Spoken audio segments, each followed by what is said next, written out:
Whenever I have the opportunity to counsel somebody who's new in their faith, somebody that's come forward, maybe saved for the first time, or maybe they're rededicating their life, what I always want to say to that person is, listen, you've come forward, but now you need to go forward.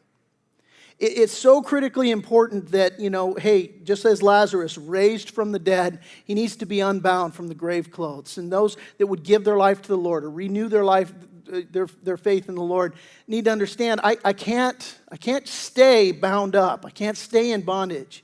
I've come forward. I've trusted the Lord. Now I need to go forward. And man, again, this issue is it's about living a new life with new beliefs, with new behavior, with new habits. These are the things that we're called to do. And again, a simple question for you. And I would ask you not just to answer this question right now, but I ask you to take a walk with it this week. Am I living a new life? I mean, just what is, by practice, what are the things that you're doing? Again, a disciple is a follower of the Lord.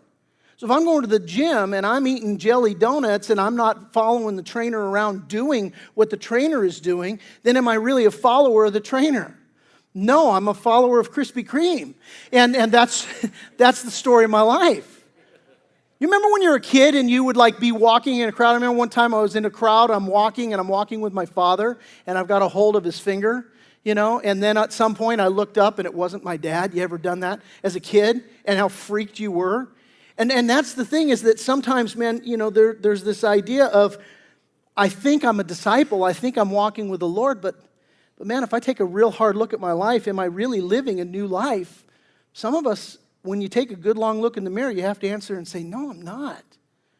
And some of you today, even here this morning, as I'm talking, the Holy Spirit speaking to your heart and you're realizing, man, I'm not.